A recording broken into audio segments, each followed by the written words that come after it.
Hello and welcome to this video where we're going to be talking about sports, specifically sports for youth and how to help youth develop confidence while playing sports. Because sports are so valuable, we want them to stick with it. Confidence is a key. We'll have that discussion in this video.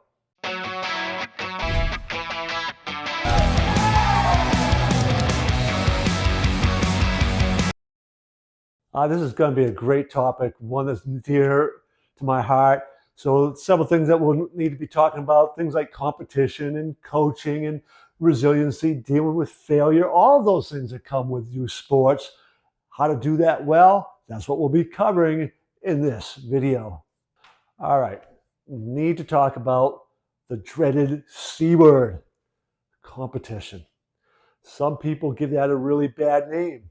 Can't have winners, can't have losers, right? There's no scorekeeping, none of that. I have a completely different take. Competition's important to teach how to do well, how to compete. What does that mean to compete? It means when you are out there participating in an athletic event, you are out there to give your best performance possible in that day. You let the winning or the losing take care of itself, but you are competing against other people. And there's nothing unhealthy or wrong with that. In fact, there's a lot of good for that because it hones your ability to self-reflect and learn when done right and well. The challenge becomes at this idea of win at all cost mentality, which can be really detrimental to developing that confidence kids have in youth sports, right? When you are trying to win at all costs at young ages and kids don't play because we've got to win, that is wrong and not really what competition's all about. It's helping kids work together at getting better and better every time, about trying to do the best they can. I got to tell you this story. It's when I was 16 years old, I was running a police athletic league baseball program that I had aged out at after I was 12 years old. I would go down the field. I was a small 13-year-old. I would still go down to kind of help out. I loved it. It was every morning. And soon I kept showing up. So by the time I'm 16, I actually get to have a job there. And at the Pee Wee level, this is like, nowadays it would be T-ball. Back then it wasn't T-ball, it was coach pitch. But there was this one kid who had a stump hand and couldn't really run. He had a real limp. And he would show up the field with a big smile on his face and do my best, right, to just put that ball up there so he could make contact. And there's no striking out, but after a bunch of tries, all right, nice try, come on, go have a seat, you'll get them the next time. And this went on and on and on. And then one day it happened. He hit the ball, dribbled it just a little ways out in front of home plate. And the catcher comes out and throws it a little wild to first. And the kid reaches first base. And he starts jumping for joy, the smile. His teammates rush him and they congratulated him. That is competition, but it's understanding competition and the fact that he was competing with himself as much as everybody else. That's what we're talking about, is that joy of sports and competing and trying to do better. That little story also was all about sportsmanship, right? You have his teammates. This kid just succeeded, reached the goal, and he got on base, and they're celebrating with him.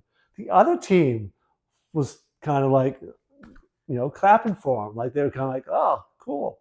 That's sportsmanship, right? Strive to win, absolutely.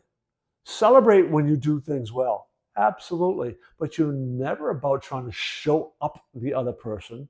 You're never trying to denigrate them, right? That's not sportsmanship. Compete hard, absolutely. Play fair, absolutely. These are things, these are lessons that get taught healthily in competition and through competitive sports. That is one of the primary goals for youth sports, is to teach those sort of lessons. The other thing sports do is teach us how to lose, right? And build resilience from that. This is one reason why I love baseball, and I encourage parents to have their children play baseball as long as possible, as long as they can and still feel like they are contributing, being part of a team and competing and all that. And the reason is there's no sport better at teaching how to deal with failure than baseball. Baseball's hard. Hitting a baseball is hard. Throwing a ball accurately and hard is difficult to do, right? So you're developing some athletic skills that are not easy. And that being the case, there's a lot of failure in the process. So it's a tremendous opportunity to teach about life's lesson. And, my mantra as a baseball coach for years with the youth kids I taught over the years were one pitch at a time. And when you get that focus, the ability to come back from big deficits to finally kind of succeed and reach your goal becomes much more likely. And it's a lesson that's transferable outside that realm. Baseball's not alone in that. All the sports can teach that. So that's one of the great values. This is why sometimes you hear people say, oh, it's so much fun to be playing a kid's game. No, they aren't playing kids' games. These games, football, basketball, baseball, hockey, basketball might be the exception, being invented at the YMCA, but most of those evolved from warrior type games for men to train men in competition and to do that well. A whole lot of these games evolved from that realm. So kids are doing that so we can teach them life lessons that they will need as adults. So another area, let's use sports and help, is when you get them involved, there is physical training that should be going in. A lot of running around, a lot of burning of calories, a lot of developing athleticism in your body, coordination, being able to carry yourself with confidence. This happens through athletic development, right? The more you do these skills, the better your body gets toned up, the better you can carry yourself, and that projects outwardly. So getting kids involved in sports, and not just superficially, but really kind of engaged in a sport that they like and will persist in and pursue, can really help them with their body confidence, which is sadly an increasing issue amongst teens and youth. We have an overweight epidemic, right? The more we can get them involved in athletics, the more we can help deal with stress, help their overall health, and begin to improve their body image, all of which are problems that are increasing, not decreasing. All right, now's the big one, coaching. So much of youth coaching is done by parents, right? We need volunteers. And sadly, there are a lot of bad coaches out there who are doing it for the wrong reasons, who play just their favorites, their own children and others over others, who are too intense. They think, and I am going to be generous here, a lot of them are trying to do the right thing, but they think by being hard and disciplined, and it's the old school mentality of tear you down and build you up, and they do that at such a young age that it can really break many kids. It doesn't toughen them up in lots of cases. It turns them away from it.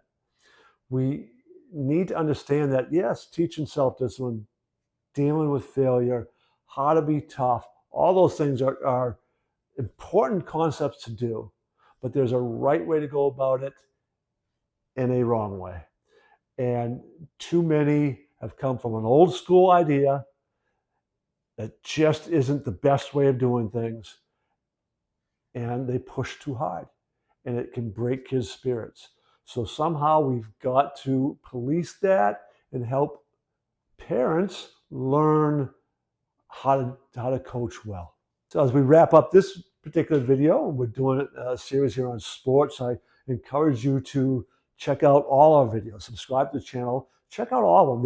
There's even if it's about sports or education or mental health, there's nuggets in there that we can apply in lots of different areas. So check those out. In particular, you might be interested in the video, what can we do to improve funding in public schools? So check that video out today, and I'll see you in another.